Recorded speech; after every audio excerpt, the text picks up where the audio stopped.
e aqui uma mútua influência.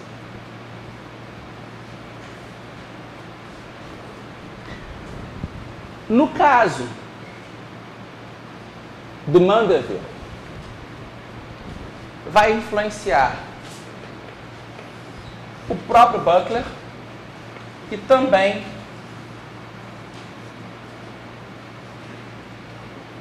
David Hume, que na visão de Ludwig von Mises é o verdadeiro pai da economia moderna.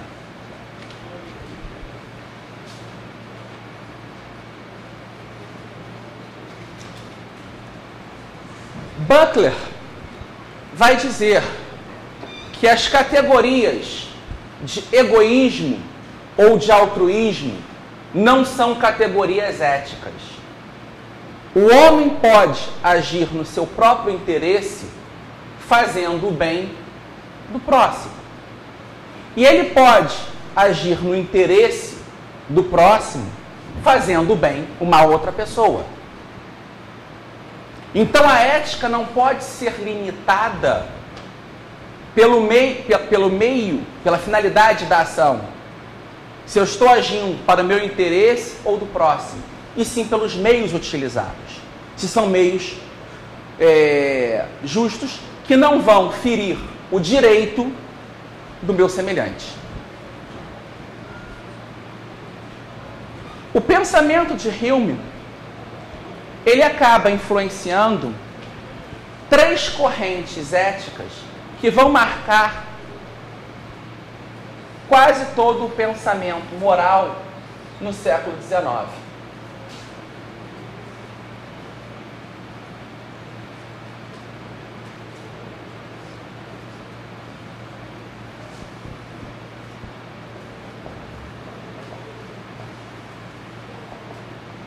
Adam Smith, com a ideia da teoria dos sentimentos morais.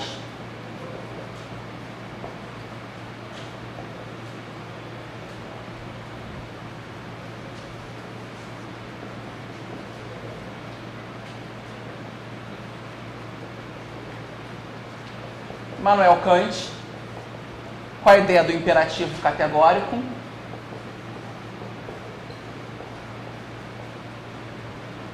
E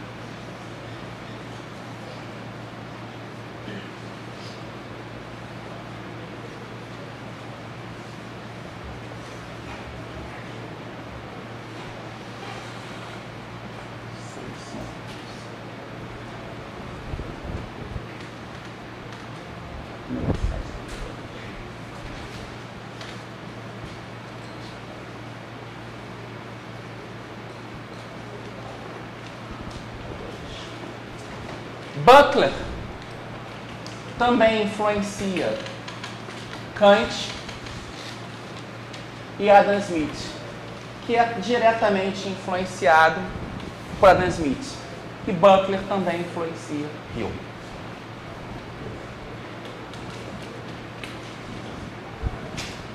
De certa forma, o pensamento econômico nos séculos 17 e 18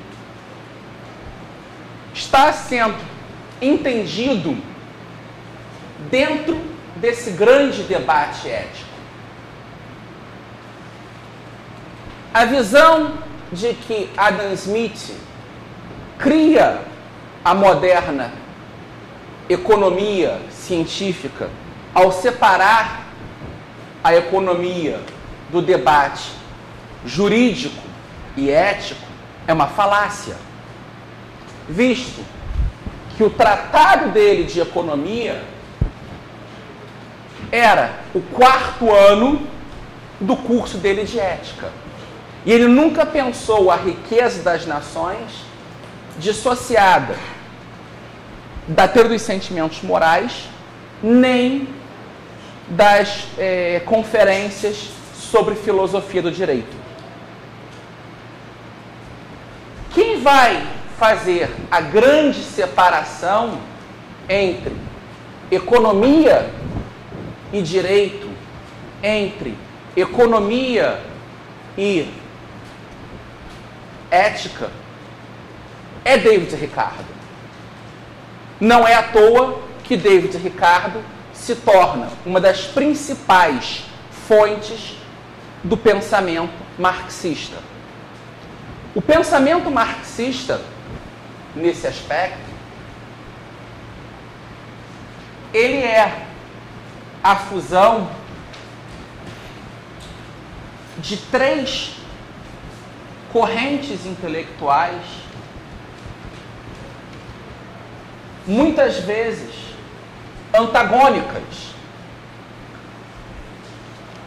É comum nos manuais de economia afirmar que o pensamento marxista é uma síntese entre a economia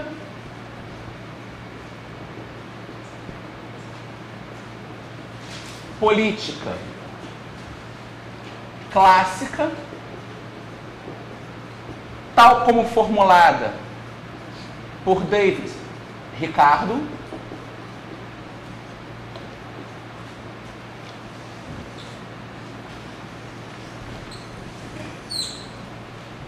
e o idealismo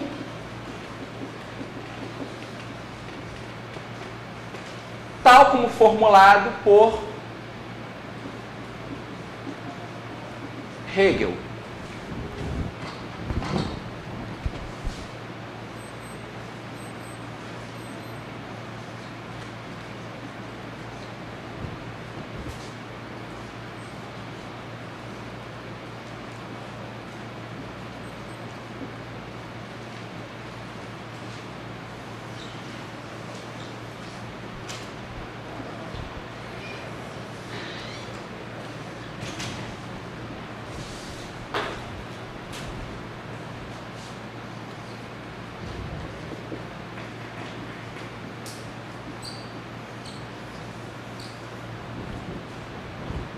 Só que esses manuais esquecem que o cimento que une esses tijolos de formas distintas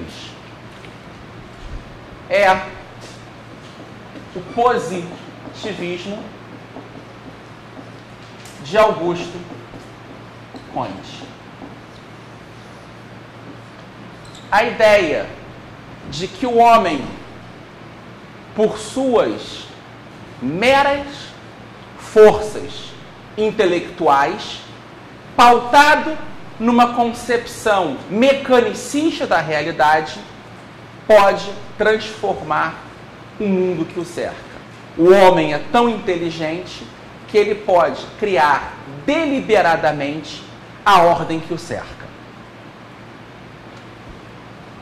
Não é à toa que Marx, ao dividir a humanidade em ciclos, feudalismo, economia pré-capitalista, capitalismo e socialismo, está seguindo a mesma tipologia trinária que Comte usou ao dividir a história da humanidade em idade teológica, idade metafísica e idade científica. Marx se torna o novo profeta gnóstico que, vendendo uma falsa concepção de ciência, levará a humanidade à redenção. Pela mudança das estruturas sociais e econômicas, criará um homem novo. Ele mudará a natureza humana. O marxismo conduzirá o homem às portas do progresso ilimitado. O capitalismo venceu a escassez. Agora é uma questão de distribuição. E isso a ditadura do proletariado vai fazer para que todos vivamos, no fim da história, o paraíso na Terra. Esse tipo de concepção, ela acaba permeando, mesmo que indiretamente, vários pensadores não marxistas. A ideia desse cientificismo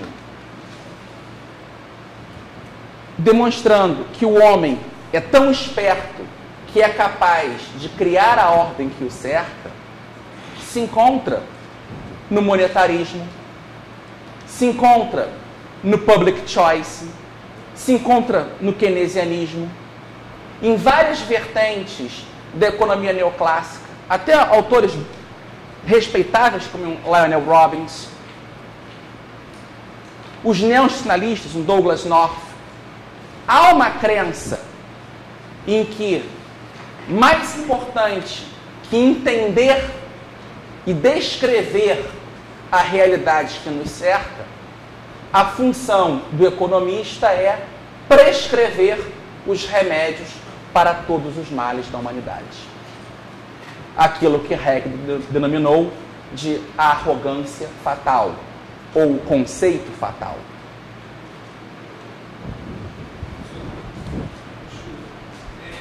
A gente vem acompanhando bem essa questão da economia, até chegar na economia política do Ricardo, dá para entender. Agora, o idealismo ficou um pouco solto. Tem como se aprofundar rapidamente para poder fazer essa contraposição que, misturado com o positivismo, vai dar no marxismo? Sim, porque que acontece? O esquema do idealismo, Hegel, de certa forma, pervertendo as ideias de Kant, o que o Kant diz? Que nós temos o sujeito e o objeto.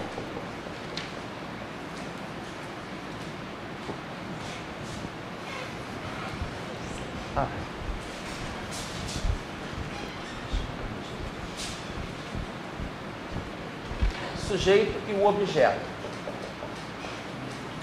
O empirismo clássico, desde Francis Bacon, definia que, por intermédio da experiência, ou seja, do acúmulo